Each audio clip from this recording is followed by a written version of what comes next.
स्वागत है आप सबका फिर से मेरे चैनल पर जिसका नाम है TAG टैली अकाउंट GST।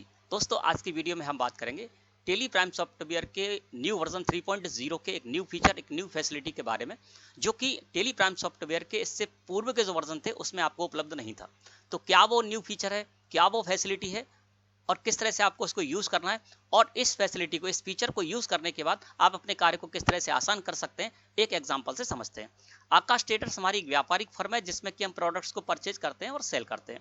अब हमारे एक बायर है जानकी ट्रेडर्स, है ना। तो हम यहाँ से चलते हैं जानकी ट्रेडर्स के लेजर में। गेटवे ऑफ टैली मुख्य मेन्यू से मैं डिस्प्ले मोर रिपोर्ट्स में गया, फिर अकाउंट बुक्स में गया, इसके बाद लेजर्स में गया और लिस्ट ऑफ लेजर्स में हमारे बायर है जानकी ट्रेडर्स, उनके लेजर को मैंने सिलेक्ट किया, एंटर प्रेस किया। हम आगे दोस्तों जानकी ट्रेडर्स के लेजर में अल्ट के साथ F2 प्रेस करके पूरा पीरियड कर देते हैं।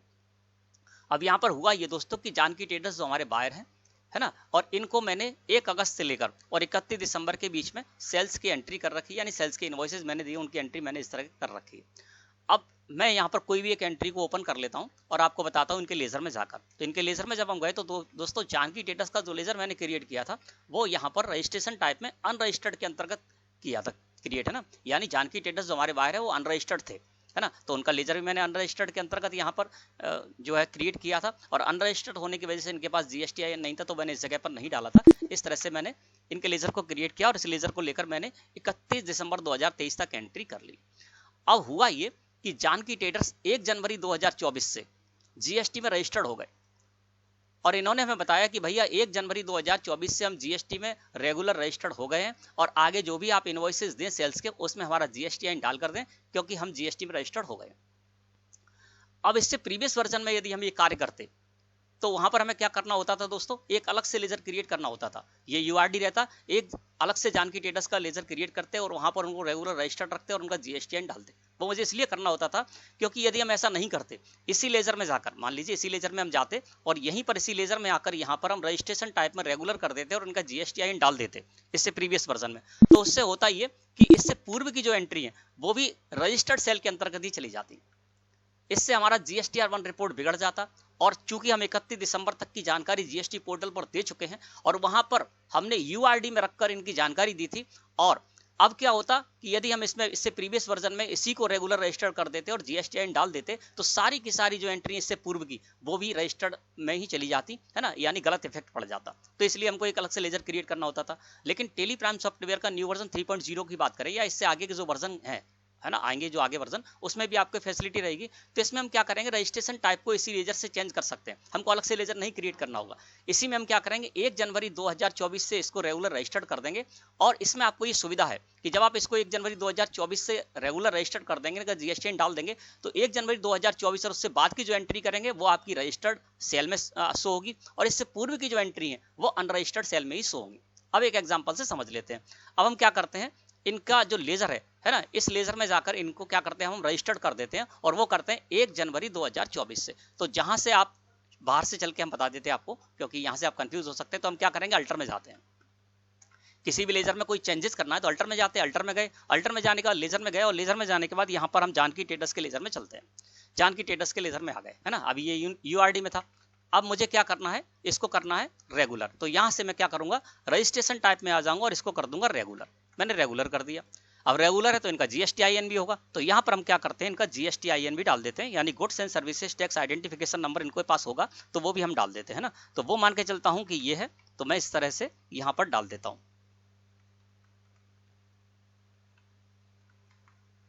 ठीक है ना। ये मैंने इस तरह से यहाँ पर डाल दिया। अब यहाँ पर जैसे आप एंटर प्रेस करेंगे, आपको ध्यान से धीरे धीरे एंटर प्रेस करना है। एंटर प्रेस करेंगे तो यहाँ पर आ जाएगा इफेक्टिव डेट। अब किस डेट से आप इफेक्टिव करना चाहते हैं, ये सुविधा आपको मिल गई, इससे प्रीवियस वर्जन में नहीं थी। अब हम क्या करेंगे, यहाँ पर ऊपर साइड में देखेंगे तो यहाँ पर आपको एक पॉपअप आ गया है, लिस्ट ऑफ इफेक्टिव डेट्स। इसमें आप न्यू इफेक्टिव डेट को सिलेक्ट कीजिए, है ना, और इस जगह आप आ जाइए, है ना।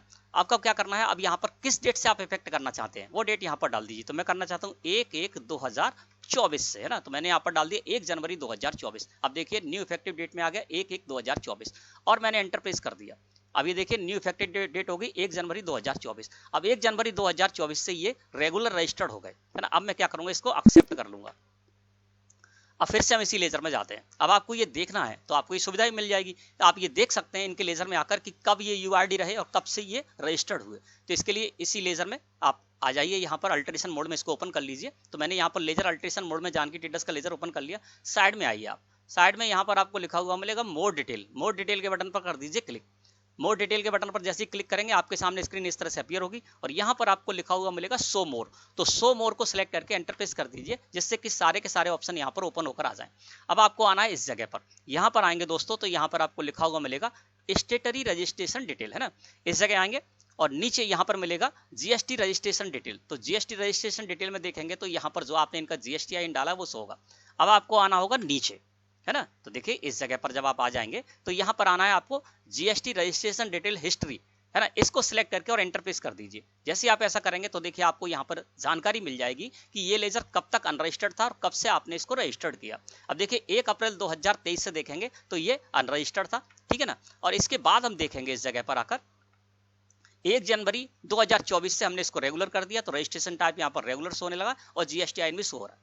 तो इस तरह से हमको ये पता चल रहा है कि 1 अप्रैल 2023 से लेकर 31 दिसंबर 2023 तक ये अनरजिस्टर्ड था और 1 जनवरी 2024 से ये रेगुलर रजिस्टर्ड हो गया। उनका जीएसटी आई भी हमको इस जगह पर शो हो रहा है। तो आप ये जानकारी इनके लेजर में आकर इस तरह से ले सकते हैं। अब हम आ जाते हैं बाहर, ठीक है ना।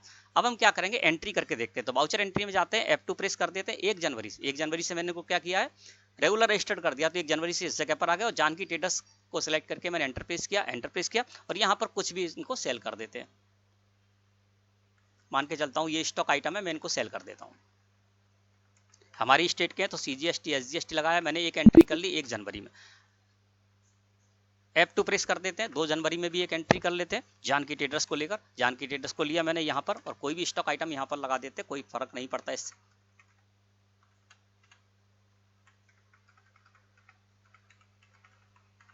इसको भी मैंने इस तरह से एक्सेप्ट करा दिया। एक एंट्री और कर लेते हैं यहाँ पर हम 31 जनवरी में। तो यहाँ पर मैंने 31 जनवरी किया। 31 जनवरी का मैं यहाँ पर डेट कर देता हूँ, है ना। और यहाँ पर फिर से ले लेता हूँ जानकी ट्रेडर्स और कोई भी एक स्टॉक आइटम मैं इनको यहाँ से सेल कर देता हूँ।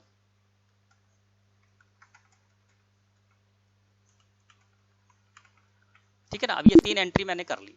अब इनका इफेक्ट देखते हैं। तो इसके लिए इफेक्ट देखने के लिए हम चलेंगे GSTR1 रिपोर्ट में, क्योंकि GSTR1 रिपोर्ट पर इसका इफेक्ट पड़ेगा।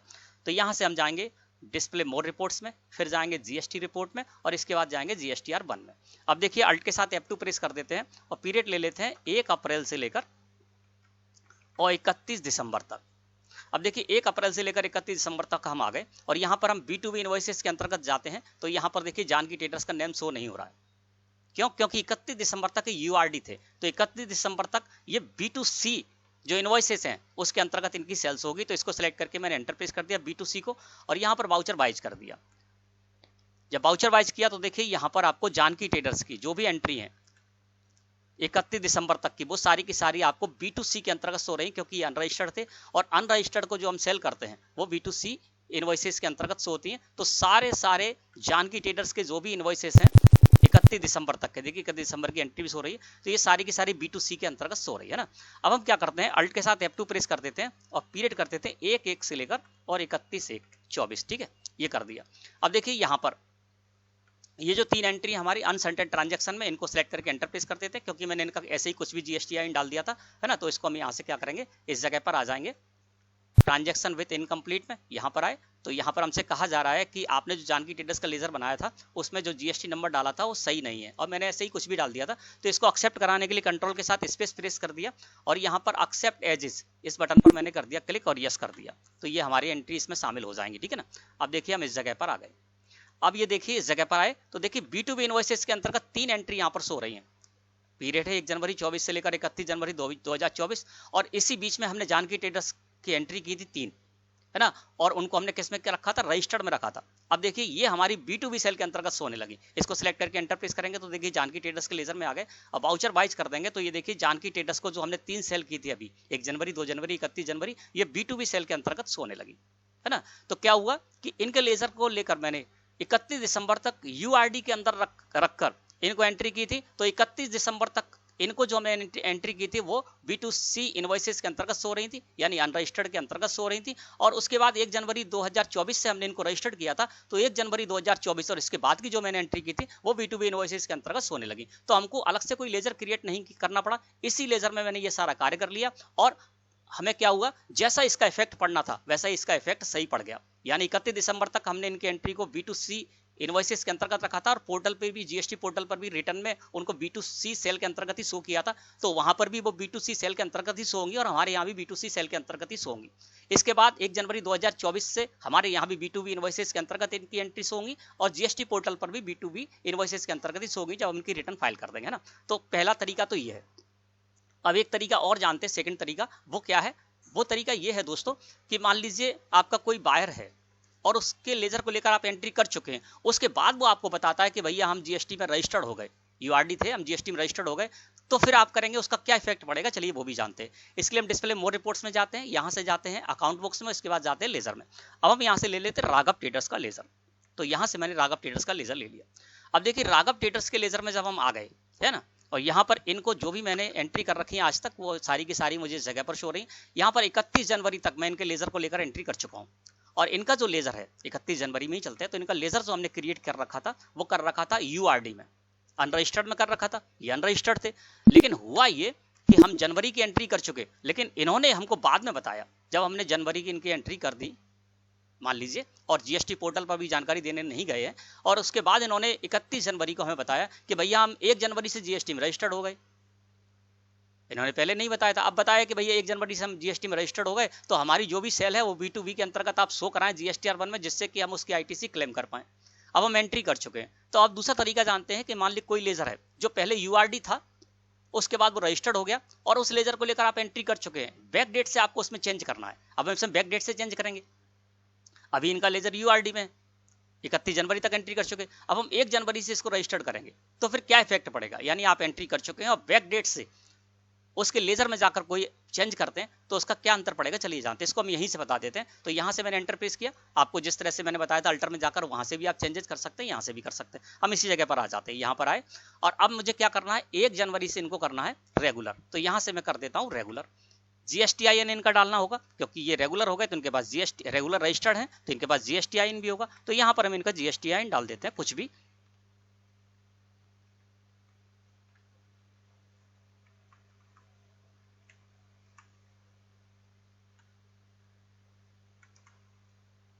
ठीक है ना, ये मैंने कुछ भी यहाँ पर इनका GSTIN डाल दिया। अब देखिए इस जगह पर आ गया इफेक्टिव डेट। तो इफेक्टिव डेट के लिए हम न्यू इफेक्टिव डेट पर जाएंगे, और यहाँ पर न्यू इफेक्टिव डेट को मैंने सिलेक्ट करके एंटर प्रेस किया। इस जगह पर जो इफेक्टिव डेट है वो डाल देंगे, तो वो डाल देंगे 1/1/2024, है ना। अब 1/1/2024 से मैंने इसको कर लिया रेगुलर रजिस्टर्ड, है ना। और मोर डिटेल में जाकर आप ये देख सकते हैं, जिस तरह से मैंने आपको बताया था जानकी ट्रेडर्स में, उसी तरह से आप इसको एक्सेप्ट करने के बाद यहाँ पर एंटर प्रेस कर दीजिए, एक्सेप्ट हो जाएगा। और एक्सेप्ट करने के बाद जब आप जाएंगे तो मोर डिटेल में जाकर आप ये जानकारी ले सकते हैं कि कब तक ये अनरजिस्टर्ड थे और कब से ये रजिस्टर्ड हुए। इसी तरह से दोस्तों मेरे चैनल पर एक वीडियो अपलोड है जिसमें मैंने बताया है कि आपका वायर पहले रजिस्टर्ड था, अब यूआरडी हो गया है, तो आप किस तरह से चेंजेस करेंगे। उस वीडियो की लिंक मैं आपको डिस्क्रिप्शन में दे दूंगा, तो आप उस वीडियो को देख सकते हैं। ठीक है ना। अब मैंने इसको क्या किया, राघव ट्रेडर्स को बैक डेट से किया चेंज, इनका रजिस्ट्रेशन टाइप बैक डेट से चेंज किया, तो क्या होगा फर्क अब जानते हैं दोस्तों। अब यहाँ पर जो हमारी 3 एंट्री थी, है ना, मैंने 1 जनवरी 2024 से राघव ट्रेडर्स का जो लेजर था उसको मैंने क्या कर दिया, रेगुलर कर दिया अनरजिस्टर्ड से, है ना, और एंट्री हम कर चुके थे। तो ये तीनों की तीनों एंट्री हमारी मिसमैच में जाएंगी, और वहां से आप किस तरह से इसको मिसमैच में निकालेंगे, GSTR1 से चलिए जानते हैं, है ना। अब मैं क्या करता हूँ, बाहर आ जाता हूँ। यहाँ से हम जाएंगे डिस्प्ले मोर रिपोर्ट्स में, फिर जाएंगे GST रिपोर्ट में, इसके बाद जाएंगे हम दोस्तों GSTR1 में। GSTR1 में आए, यहाँ पर मैंने एंटर प्रेस कर दिया, इस जगह पर आ गए, है ना। अब यहाँ पर क्या करेंगे दोस्तों कि हम देखेंगे किनके बारे में, हमारी जो वायर है राघव ट्रेडर्स के बारे में, जिनको कि हमने 1 जनवरी से किया था रजिस्टर। ठीक है ना। अब अल्ट के साथ F2 प्रेस कर देते हैं, 1 जनवरी से लेकर और 31 जनवरी का पीरियड कर दिया। अब देखिए 3 एंट्री हमारी मिसमैच में चली गई। ये वही एंट्री मिसमैच में गई हैं क्योंकि हमने क्या किया था, एंट्री पहले कर रखी थी और बैक डेट में जाकर मैंने और उसमें चेंजेस किया था। तो वो 3 एंट्री जो हमारी जनवरी की थी, क्योंकि 1 जनवरी से मैंने चेंजेस किया था, और उसके बाद 3 एंट्री थी वो हमारी अनसबनेट ट्रांजैक्शन में चली गई। मैंने आपको बताया था मिसमैच में चली जाएंगी। मिसमैच से कैसे निकालना चलिए जानते हैं। इसको सिलेक्ट करके मैंने एंटर प्रेस कर दिया, इस जगह पर आ गए। यहाँ पर आने के बाद आपको यहाँ पर लिखा हुआ मिलेगा transaction with incomplete mismatch in information, इसको सिलेक्ट कीजिए और एंटर प्रेस कर दीजिए। तो यहाँ पर आपको लिखा हुआ मिलेगा mismatch in GST transaction detail between the party and the transaction. यानी हमसे ये कहा जा रहा है कि आपने ट्रांजैक्शन किया और ट्रांजैक्शन करने के बाद पार्टी के लेजर में, राघव ट्रेडर्स के लेजर में आपने चेंजेस किया, तो उस वजह से यहाँ पर क्या है कि मिसमैच आ रहा है, तो उसको आपको सही करना है। तो सही करने के लिए आपको क्या करना होगा, एंटर प्रेस करिए, है ना। तो इस जगह पर आ जाएंगे। अब आपको इस जगह ये पता चल गया कि आपके लिए क्या मिसमैच है। अब आप क्या करिए, एस्केप की प्रेस करिए। अब आपको नीचे आना होगा, यहाँ पर भी लिखा हुआ मिलेगा आपको mismatch in GST registration detail between the party and the transaction, है ना, यहाँ से आपको सही करना होगा। तो इसको सिलेक्ट करके मैंने एंटर प्रेस कर दिया, तो ये 3 एंट्री वही आ गई दोस्तों जनवरी वाली, 1 जनवरी, 2 जनवरी और 31 जनवरी जो राघव ट्रेडर्स के लेजर को मैंने कर रखी है, ठीक है ना। अब आपको इसको मिसमैच से बाहर निकालना होगा, तो एक एक एंट्री को आपको सिलेक्ट करके एंटर प्रेस करना होगा। इसको सिलेक्ट करके एंटर प्रेस करिए, यहाँ पर आएगा apply changes from master to transaction, है ना, इसको आपको एक्सेप्ट करना होगा बस। तो एक्सेप्ट करने के लिए आप एंटर प्रेस करिए और एक्सेप्ट कर लीजिए, ये एक्सेप्ट हो गया। इसके बाद दूसरी एंट्री आई है, कंट्रोल के साथ ए प्रेस कर दीजिए, यहाँ पर अप्लाई चेंजेस फ्रॉम में मास्टर टू ट्रांजैक्शन होना चाहिए, यानी जो हमने मास्टर में चेंजेस कर रखा है उसी के हिसाब से ट्रांजैक्शन करना चाह रहा हूं। तो यहाँ पर अप्लाई चेंजेस फ्रॉम में आपको मास्टर टू ट्रांजैक्शन करना है और एंटर प्रेस करके इसको एक्सेप्ट कर लेना है। अब ये तीनों एंट्री बाहर आ गई और ये तीनों एंट्री जो है वो हमारी यहाँ पर शामिल हो जाएंगे। अब यहाँ पर देखिए एक यहाँ पर मिसमैच और है, वो यही है कि हमने जो राघव ट्रेडर्स का लेजर बनाया था वहाँ पर मैंने कुछ भी जीएसटीआईएन डाल दिया, तो बता रहा है कि वो जीएसटीआईएन आपका सही नहीं है। तो इसको एक्सेप्ट करने के लिए अल्ट के साथ भी प्रेस कर सकते हैं या एक्सेप्ट एज इज फॉर्मेट लिखा हुआ इस बटन पर कर दीजिए क्लिक और यस कर दीजिए, है ना। तो ये आपकी एंट्री आ जाएगी, क्योंकि मैंने कुछ भी ऐसे ही जीएसटीआईएन डाल रखा था। यदि आप सही जीएसटीआईएन डालेंगे तो इस तरह का मिसमैच नहीं आएगा, है ना। अब देखिए 3 एंट्री भी इसमें शामिल हो गई, इसको सिलेक्ट करके एंटर प्रेस किया तो ये देखिए यहाँ पर क्या हुआ, राघव ट्रेडर्स की 3 एंट्री इसमें शामिल हो गई। वाउचर बाइज को सिलेक्ट करके यहाँ पर वाउचर बाइज वाले बटन पर मैंने क्लिक किया तो ये देखिए यहाँ पर राघव ट्रेडर्स की 1 जनवरी वाली एंट्री, राघव ट्रेडर्स की 2 जनवरी वाली एंट्री और राघव ट्रेडर्स की 31 जनवरी वाली एंट्री यहाँ पर शामिल हो चुकी। अब इसके बाद यदि इनके लेजर को लेकर हम कोई एंट्री करेंगे तो वो मिसमैच में नहीं जाएंगे, क्योंकि अब हम क्या करें, रजिस्ट्रेशन जो डिटेल थी हमारे बायर की राघव ट्रेडर्स की उसको मैंने चेंज पहले कर रखा है, उसके बाद एंट्री करने जाएंगे, यानी फरवरी में हम जो भी एंट्री करने जाएंगे वो हमारी मिसमैच में नहीं जाएगी। तो इस तरह से दोस्तों आपको क्या करना है, जब भी आपको इस तरह का चेंज करना है लेजर में तो आप इस तरह से कर सकते हैं। और ये जो आपको सुविधा मिली है, ये जो आपको फैसिलिटी मिली है, ये जो आपको फीचर मिला है न्यू, ये टेली प्राइम सॉफ्टवेयर का न्यू वर्जन 3.0 में भी रहेगा और इससे आगे के जो वर्जन है उसमें भी आप उसका उपयोग कर पाएंगे। धन्यवाद।